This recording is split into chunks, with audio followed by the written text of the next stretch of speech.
चरित्र और चित्र और विचित्र, जिसका चरित्र उच्च कोटि का है उसके चित्र की भी पूजा शुरू हो जाती है, और जिसका चरित्र बिगड़ जाता है उसके चित्र भी फाड़कर फेंक दिए जाते हैं। याद रखना, प्रथम अपने चरित्रों को संभालोगे तो क्या होगा।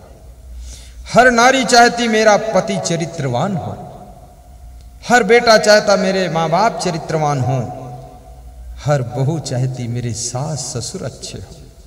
और चरित्र के अंतर्गत बहुत सी चीजें आती हैं। जिस व्यक्ति में ईमानदारी है, वफादारी है, कर्तव्य निष्ठा है, और जिस व्यक्ति में अपने मन को बस रखने की भी शक्ति है, वह व्यक्ति चरित्रवान कहा जाता है। और चरित्रवान व्यक्तियों की संसार में बहुत कमी हो चुकी है। चरित्रवान बनो और चरित्रवान के चित्र लगा करके उनका दर्शन भी करो। ये घोड़े गधे के चित्र मत लगाओ अपने घर में, ये हीरो हीरोइन के चित्र मत लगाओ। मोबाइल में भी या तो देशभक्त का चित्र रखिए, या अपने माता पिता के चित्र रखिए, या तो किसी महान संत गुरु का चित्र रखिए, लेकिन हीरो हीरोइन का चित्र लगाने की जरूरत नहीं है मोबाइल में। कितने लोगों का मोबाइल खोलो तो उसमें प्रथम नंबर कैटरीना, दूसरे नंबर हेमा मालिनी, फिर कोई अमिताभ बच्चन। ये अमिताभ बच्चन में है क्या? टांग टेढ़ी करके खड़ा है वो बस। क्या तुम्हारे पास टांग नहीं? अपनी टेढ़ी कर लो, देख लो, हो गया। ये सब फालतू नाटक है,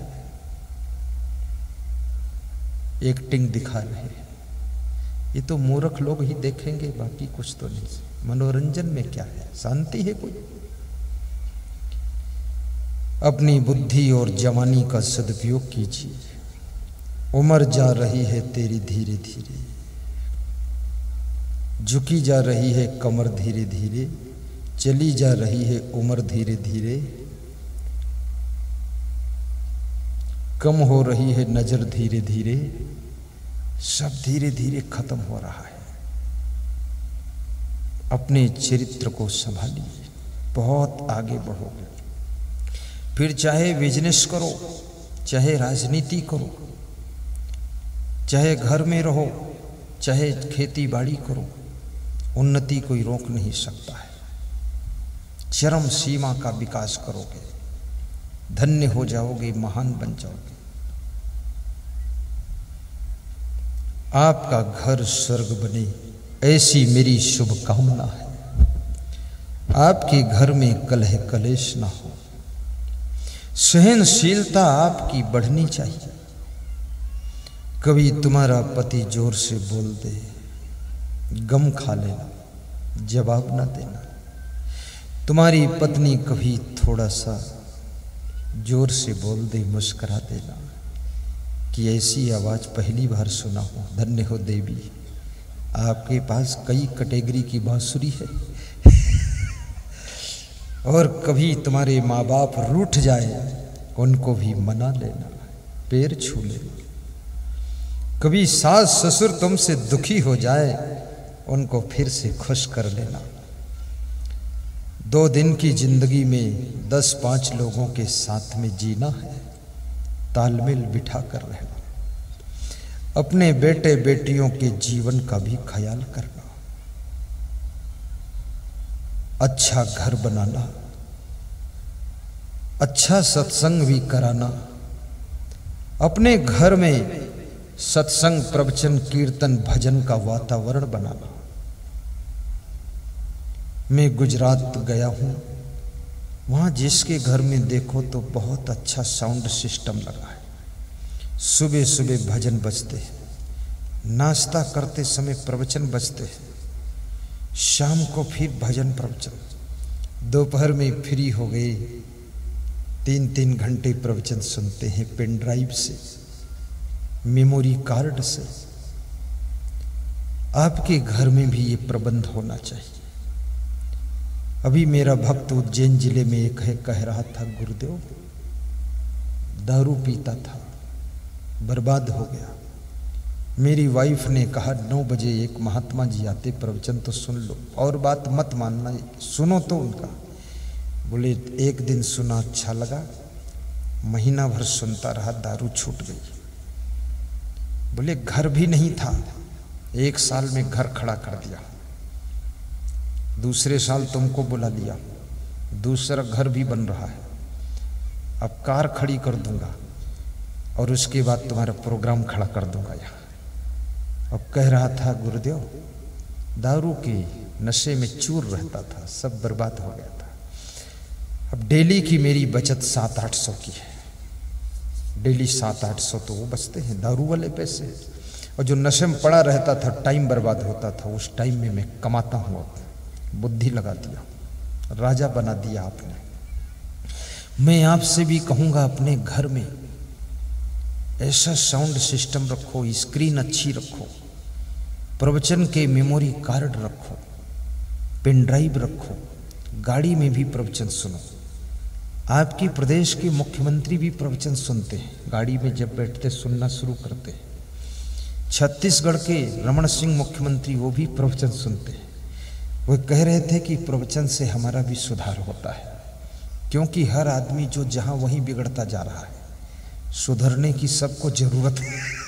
हाँ, पीएम सीएम सब बिगड़ते हैं, क्योंकि पूरा संसार फिसलने वाला है। यहाँ कोई रास्ता ऐसा नहीं जिस पर फिसल न जाओ। प्रवचन ही तुमको सहारा देता, फिसलने से बचाता है।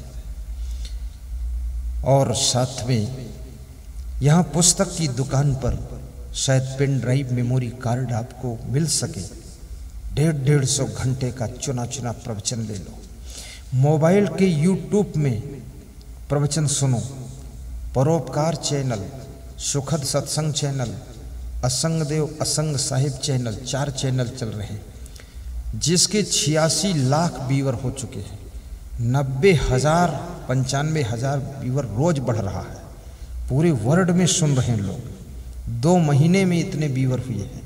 मैं आपसे भी कहूँगा कि आप भी उसमें यूट्यूब में प्रवचन सुनिए, और साथ में सब्सक्राइब भी कीजिए, और यूट्यूब को लोड करके व्हाट्सएप पे डालिए, प्रचार भी कीजिए, शेयर कीजिए, गुरुदेव की वाणी को सब तक पहुंचाने की सेवा कीजिए। इससे बहुत बड़ा पुण्य होता है। अभी बेंगलोर से एक फोन आया था, कह रहे थे मैं बहुत बड़ा बिजनेस करता हूँ, लेकिन गुरुदेव भांग खाता था, और आपका प्रवचन सुना यूट्यूब में, भांग छूट गई। मेरी वाइफ बहुत खुश है, कहती कैसे छूटी? बोले ये महात्मा है ना, इनका प्रवचन, तुम्हारे जीवन का मैल धुल जाएगा प्रवचन से। आपके सिवनी जिले में शिव जी की कृपा है। ये सिवनी साधारण जिला नहीं है, और गोपालगंज, गोपाल कृष्ण भगवान जो गाय का पालन करते थे, यहाँ उनकी भी कृपा है, और साथ साथ में यहाँ संतों की भी कृपा है। और बहुत बड़ी कृपा है संत श्री दिनेश साहिब की, जो बड़ी कठिनाइयों से मेरा प्रोग्राम इन्होंने प्राप्त किया है।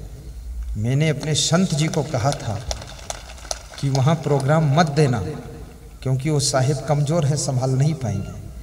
लेकिन वो साहिब जी भिड़ गए उनके साथ कि लूँगा जरूर, तो उनको देना पड़ा। और यहाँ जब मैं आया तो देखा कि साहिब के साथ में लगभग पूरा गांव है, सब भक्त हैं। महाराष्ट्र गुजरात से भी भक्त लोग आए हैं, सहयोग उत्तर प्रदेश से भी है, और गांव के लोग सब जुटे हैं, दौड़ धूप कर रहे हैं। तो मुझे रात में ही अच्छा लग गया था, 11 बजे रात को। और जिन जिन का इस कार्यक्रम में तन मन धन से सहयोग प्राप्त हो रहा है, उन सबको व्यास गादी शुभ कामना कर रही है कि आप महान हो, आपके घर में सुख शांति रहे। क्योंकि आज करीब करीब 100 गांवों से लोग आए हैं। इनको जो सत्संग सुनने को मिला है, ये गोपालगंज के ग्रामवासियों की कृपा है, संत श्री दिनेश साहिब की कृपा है, बहुत बड़ी कृपा है। क्योंकि मैं नहीं जानता था ये गांव 4 लेन के किनारे है। आज सवेरे छत पर से देखा तो मैंने कहा तो बहुत अच्छी जगह पर गांव। फिर जो ये फील्ड देखा, बहुत जगह मैं प्रवचन किया हूँ, उबड़ खाबड़ जगह भी मिलती कहीं कहीं, ये इतनी सुंदर जगह है, धन्यवाद है। और आप लोग सौभाग्यशाली हो, अपने अपने गांव में भी प्रवचन कराने के लिए सोचना, विचार करना, खूब भक्ति करना, नाम दान भी लेना, गुरु मंत्र भी लेना, क्योंकि भक्ति विहीन मनुष्य जीवन पाना व्यर्थ होता है। और भक्ति आ गई तो समझ लो जीवन धन्य हो जाता है। और भक्ति में इतनी शक्ति होती है कि भक्ति, शिवरी की भक्ति राम जैसे भगवान को अपनी झोपड़ी में बुला लेती है और बेर खाने के लिए रेडी कर देती है। विदुर की भक्ति अपनी कुटिया में बुला करके कृष्ण भगवान को साग भाजी खिला देती है। ये गोपालगंज वालों की भक्ति मुझे यहां बुला करके सत्संग करा देती है। आप सबके गांव में मैं आऊं और सबके यहां बैठकर सत्संग सुनाऊं, मेरी ये इच्छा है। स्कंद पुराण में पार्वती जी ने शिव जी से पूछा है कि जो लोग मोक्ष चाहते हैं उनको क्या करना चाहिए। शिव जी कहते, पार्वती, मोक्ष चाहने वालों को यतः परम कैवल्यम गुरु मार्गेण वै भवेत्, गुरु भक्ति रति कार्य सर्वदा मोक्ष कांक्षी। जिनके अंदर मोक्ष की आकांक्षा है उन्हें गुरु की भक्ति खूब करना चाहिए और सदैव करना चाहिए। भक्ति की शक्ति को समझना। अयोध्या के 16 किलोमीटर उत्तर दिशा में एक गांव था। उस गांव में पंडित कृष्णदत्त नाम के ब्राह्मण रहते थे। भक्ति का प्रभाव बता रहा हूं, गुरु नाम का प्रभाव। उनकी पत्नी का नाम सुंदरी देवी था। पंडित कृष्णदत्त सत्यनारायण कथा करने के लिए किसी दूसरे गांव गए थे। घर में उनकी पत्नी सुंदरी देवी थी। उनके गांव की गली में नारद जी बीड़ा बजाते हुए, तिलक लगाए हुए निकलते हैं। तेहि दिन तेहि पुर नारद आए, कर बीड़ा सिर तिलक लगाए। रामचरित गावत हर साई, तेहि पुर नारद निकसे आई। राम का चरित्र गाते हुए, मुस्कराते हुए, बीड़ा बजाते हुए, तिलक लगाए हुए नारद जी गांव से निकल रहे हैं। नारद का भजन कीर्तन सुनकर के सुंदरी देवी के कानों में आवाज गई। उठकर देखा तो कोई संत जा रहा है। प्रणाम किया, आकर आमंत्रित किया, मेरे घर चलो प्रभु। नारद जी घर गए। सुंदरी ने चरण पखारा, आरती वंदन किया, ऊंचे आसन पर बिठाया, आज्ञा मांगी कि आपके लिए भोजन तैयार करूं। नारद जी ने सोचा बहुत प्रेम है, भक्ति है, आज्ञा दे देता हूं। भोजन तैयार हो गया। नारद जी ने प्रसाद लिया, हाथ मुंह धोकर कुल्ला करके बैठ गए। सुंदरी ने प्रणाम किया, प्रभु भोजन ठीक था कि नहीं? बोले ठीक क्या, बहुत ठीक था। तुम्हारा बेटी प्रेम ऐसा है, तुम्हारे माता पिता धन्य हैं, तुम्हारे गुरु धन्य है, जीवन धन्य है जो तुमको इतने अच्छे संस्कार माता पिता ने दिया। पुत्र पुत्री जब अच्छे कार्य करते हैं तो माता पिता को भी धन्यवाद मिल जाता है।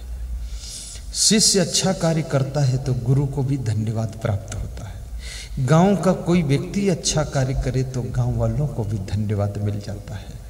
गांव का व्यक्ति कोई कलेक्टर हो जाए तो पूरे गांव का सम्मान बढ़ जाता है। गांव में एक आदमी अगर चोर हो तो गांव का भी बदनाम हो जाता है। याद रखना, दूसरों का अच्छा कार्य भी हमको धन्यवाद प्रदान कर देता है। सुंदरी ने कहा कि प्रभु मुझे धन्यवाद दो तो अच्छी बात है, मेरे माता पिता को धन्यवाद दो तो भी ठीक है, लेकिन मेरे गुरु को धन्यवाद क्यों देते हो? क्यों? तेरे गुरु ने ही तो ये सिखाया है, उसको धन्यवाद क्यों न दूं? तो सुंदरी ने कहा, नारद जी आप महान हो, बुद्धिमान हो, मेरे गुरु है ही नहीं, मैं निगुरा हूं, मैं गुरु बनाया नहीं अभी तक। गुरु नाम लिया नहीं। नारद जी को बड़ा दुख लगा कि निगुरा के घर भोजन नहीं करना चाहिए, मुझे पाप लगेगा। तपस्या खंडित हो गई। नारद जी ने वमन कर दिया। सुंदरी दुखी हुई। उसने कहा बड़ा दुख है जो आपने भोजन किया फिर वमन किया। क्यों किया? बोले निगुरा के घर भोजन किया इसलिए वमन किया, तपस्या खंडित हो गई। हे नारद, मुझे अभी गुरु मंत्र दे दो, मैं भक्त बन जाऊंगी, नामदान सुन लूंगी, फिर से भोजन बनाऊंगी, आपको खिलाऊंगी, तब मेरे मन को संतोष होगा। नारद जी ने कहा स्नान करके आओ। सुंदरी ने कहा स्नान सुबह मैं कर चुकी हूँ, बार बार स्नान करने से क्या फ़ायदा, स्नान करने जाऊँ कोई दूसरी महिला बहका देगी तो भक्ति फिर रुक जाएगी, इसलिए ऐसे ही गुरु मंत्र दे दो। नारद जी ने गुरु मंत्र दिया। फिर से भोजन सुंदरी ने बनाया, नारद ने ग्रहण किया। नारद जी प्रस्थान कर गए। सुंदरी के घर में सुख शांति आई। शाम को उसका पति आया। पति के आते ही उलझन पैदा हो गई। पति ने गले में कंठी माला देखा, पति को गुस्सा आ गई। उसने कहा किसके कहने से माला पहना है, क्यों भक्ति किया है, निकालो कंठी, फेंको माला, नहीं तो मारूंगा तुझको, काटूंगा गला। तो सुंदरी ने कहा कि पति देव, ये कोई खेल तमाशा नहीं है जो गुरु मंत्र लो और फिर छोड़ दो, मैं नहीं निकाल सकती हूँ माला। चहुतन टोक टोक करि डारो, भावई अनल माही यही जारो। धरती खोद तो पिबरु देहु, तजहु न प्रणमान राम ही एहु। मेरे शरीर को धरती में गाड़ दो, टुकड़े कर दो, आग में जला दो, लेकिन भक्ति नहीं छोड़ूंगी, माला नहीं निकालूंगी। कृष्णदत्त पंडित संकट में पड़ गए। सोचने लगे अगर घर से निकाल दूं तो बदनामी होगी, और मार दूं तो नारी हत्या का पाप लगेगा, अब क्या करूं, चलो रहने दो, कोई बात नहीं। भोजन सवेरे बनाया, कृष्णदत्त को दिया, जो जूठन बची अलग हटा दिया। रोज जूठन खा लेती थी, आज नहीं खाया।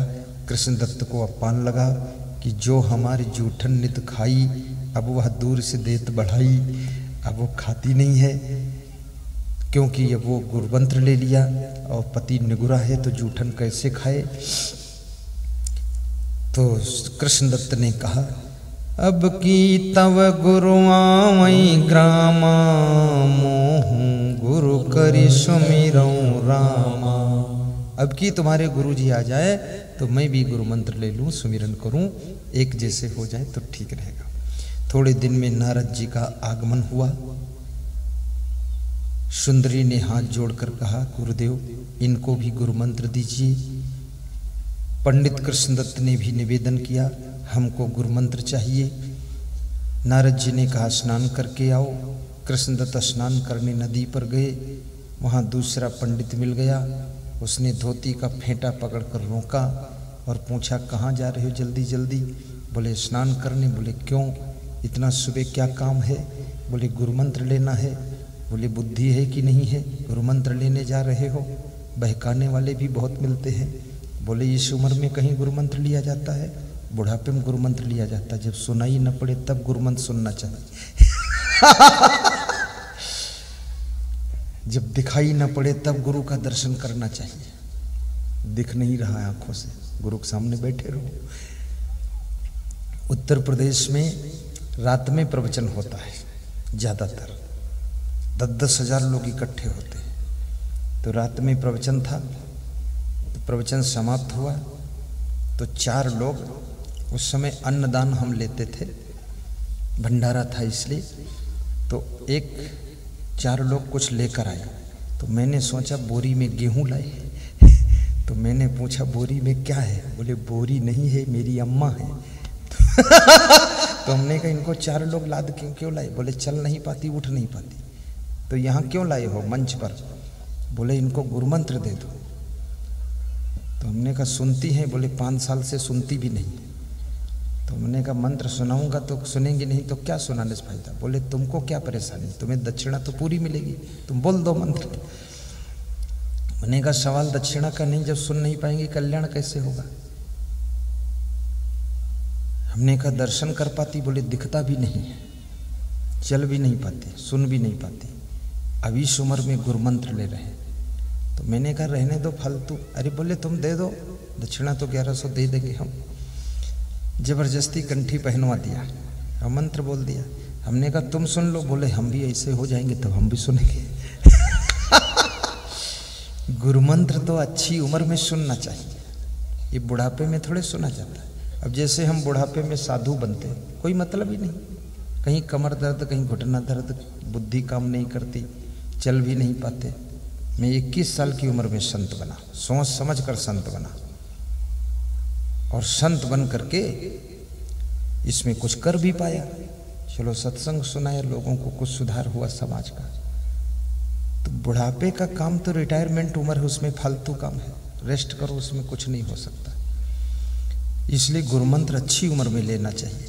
तो पंडित जी ने कृष्णदत्त को बहकाया कि ये महीना कुंवर का है, पितरपक्ष महीना है, इसको जाने दीजिए। कार्तिक महीने में शुक्ल पक्ष में गुरु नाम सुनना चाहिए। पंडित कृष्णदत्त बिना स्नान किए वापस लौट आए। नारद जी ने पुनः स्नान हो गई। बोले महाराज ये कुंवर महीने में गुरुमंत्र नहीं सुनना चाहिए, कार्तिक महीने के शुक्ल पक्ष में सुनना चाहिए। तो नारद जी मुस्कुराए और बोले कि पल पहाड़ की खबर नहीं, धौया में का होय, आगे की आशा करत, काल हंसे मुख मुँह। एक पलक की तो खबर नहीं है, वो 1 महीने बाद कार्तिक में मंत्र सुनना चाहते हैं। तो काल मुंह पीछे घुमाकर हंसता है कि कार्तिक से पहले तो मैं आने वाला हूं तुझे मारने के लिए, तू कहां टाल रहा है। नारद जी वहां से विदा हो गए। पंडित कृष्णदत्त निगुरा रह गए। उनकी पत्नी सुंदरी गुरुभक्त बन चुकी है। कार्तिक महीना आने भी नहीं पाया और कालबली ने आकर के पति पत्नी दोनों को उठा लिया। दोनों की मृत्यु हो गई। सूत जी से सौनक जी पूछ रहे हैं ये दोनों प्राणी मर करके फिर कहाँ गई इनकी आत्मा, वो कथा सुनाइए। तो वो कथा शुरू होती है। तनु तज गए कहाँ दो प्राणी, शरीर छोड़कर दोनों प्राणी कहाँ गए बताइए सूत जी। तो सूत जी कहते हैं सुंदरी ने भक्ति किया था, चंद्रसेन राजा के घर में कन्या का जन्म हुआ, उसका राजकुमारी बनी। पंडित कृष्णदत्त ने भक्ति नहीं किया था, वो जंगल में हाथी का जन्म पाए। बोले इतना फर्क हो गया? बोले हाँ, इसलिए जो गुरु भक्ति कर रहे हैं वे तो मनुष्य का जीवन पाएंगे, बाकी लोग हाथी बनोगे। अभी अवसर है, फटाफट गुरु नाम लीजिए। गुरु बिन भवन निधि तरई न कोई, जो बिरंच शंकर सम होई। गुरु बिन भवन निधि तरई न कोई, जो बिरंच शंकर सम होई।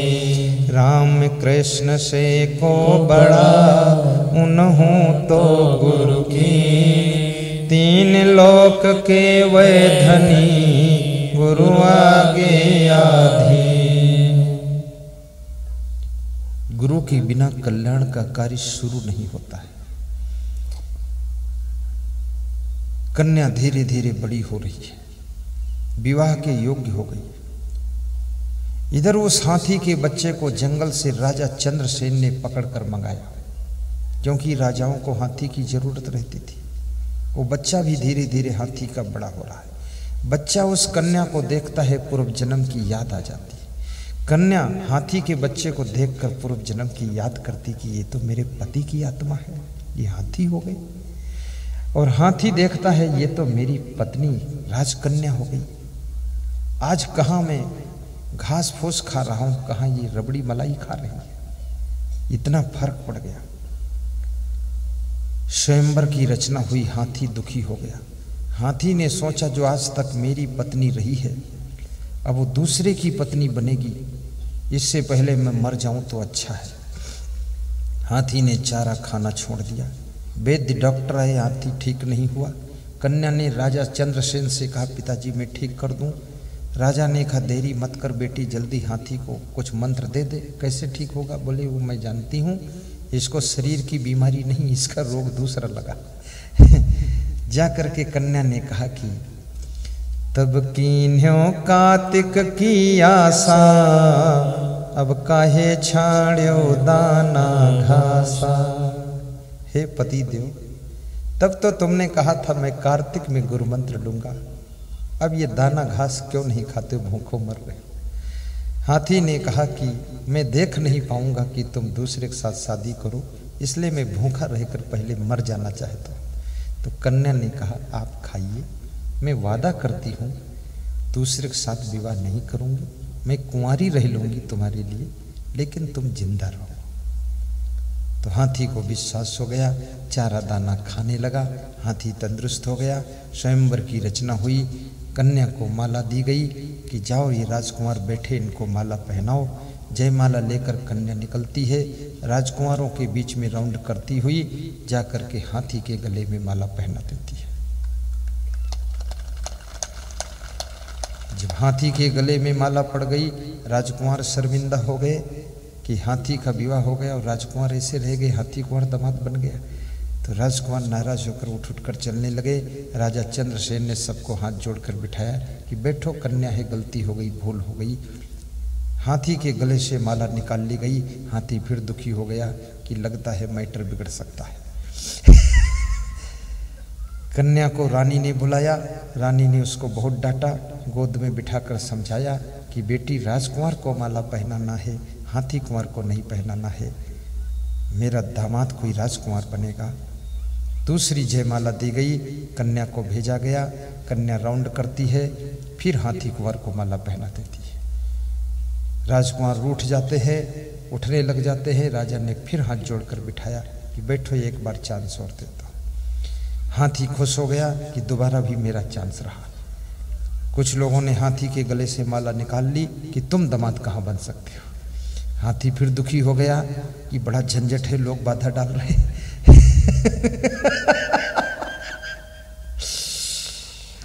तीसरी माला कन्या को दी गई कि राजकुमारों को माला पहनाना, इसमें से चुनाव कीजिए राजकुमार का। पहले कन्याएं अपने पति का चुनाव स्वयं करती थी, ऐसी परंपरा थी। बीच में इस परंपरा को चेंज किया, संशोधित किया, क्योंकि जब स्वयं चुनाव करती थी तो कन्या कभी कभी चूक जाती थी, केवल किसी के सुंदर शरीर को देखकर उसको पति बना लेती थी। बाद को बहुत दुख मिलता था उसको। तो समाज के वरिष्ठ बुद्धिमान लोगों ने सलाह किया कि अपन खुद देख करके अच्छी तरह से उसका घर कैसा है, सिस्टम कैसा है, तब विवाह किया जाए। अभी हमारे देश के मौसम के अनुसार पूरे विश्व में कुछ लोग अपने मन से ही विवाह कर लेते हैं, चले जाते हैं, भाग जाते हैं, कहीं मंदिर वंदिर में फेरा घूम लेते हैं, हो गया विवाह, चट्ट मंगनी पट्ट विवाह, काम खत्म हो गया। ऐसा सिस्टम भी लोग चालू कर रहे हैं, पर इसमें खतरे बहुत हैं। क्योंकि जब विवाह होता है सामाजिक रीति रिवाज से, तो उसमें 500,000 लोग आते हैं, वे विवाह के साक्षी होते हैं, वीडियो शूटिंग बनती है। अगर पति गड़बड़ करे तो कोर्ट में उसको खड़ा किया जा सकता है, और तुमने अपने मन से किया है अकेले में जाकर, तो उसका कोई प्रमाण ही नहीं है, तो जिंदगी बिगड़ सकती है उसमें। इसलिए कभी वासना के वशीभूत हो करके जल्दबाजी में किसी का चुनाव नहीं करना चाहिए। सोच विचार करके माता पिता को भी सही डिसीजन लेना चाहिए, और कन्या के लिए अच्छा वर और बेटे के लिए अच्छी कन्या ढूंढनी चाहिए। कन्या शरीर से सुंदर कम हो या ज़्यादा हो, लेकिन स्वभाव से सुंदर होना चाहिए। और आपका पति शरीर से सुंदर काला गोरा जैसा भी हो, लेकिन चरित्र से सुंदर होना चाहिए, जो आपको प्रेम से रख सके और घर की व्यवस्था को अच्छा संभाल सके। ऐसा पति होना चाहिए, ऐसी आपकी पत्नी बननी चाहिए जो आपकी जिंदगी में टेंशन दूर कर सके, कहीं टेंशन डबल ना कर दे, ऐसी होनी चाहिए। ये विवाह की व्यवस्था, और जिनके मन में विवाह करने की इच्छा नहीं है उनको साधु बनना चाहिए, उनको फिर घर में रुकना नहीं चाहिए। क्योंकि घर गृहस्थी जो है ये शादी वालों का सेंटर है, स्टेशन है। फिर वहाँ से निकलो उस अखाड़े से, वहाँ खाम खा खड़े हो और टाइम पास मत करो, जल्दी संत बनो, आगे बढ़ो, महात्मा बनो, इसमें साधना करो, तपस्या करो। कितने लोग न साधु बनते न गृहस्थ बनते, दोनों के बीच में खड़े रहते, चौराहे पर खड़े। अरे जिधर जाना उधर जाओ, एक रोड पकड़ो, ये चौराहा खड़े रहे बस थोड़े, वहाँ या तो गृहस्थी कर लो और या तो साधु ही बन जाओ। अब न साधु बनते न गृहस्थ बनते, बीच में टाइम पास करते, थोड़ा थोड़ा गृहस्थी तरफ ललचाते रहते, थोड़ा थोड़ा साधुवन में बैठे रहते। टाइम पास हो गया, जिंदगी निकल गई, क्या फायदा इससे। एक काम पूरा करो जो करना है, गृहस्थ आश्रम बनाओ तो वही बनाओ और साधु वाला बनाओ तो यही बनाओ।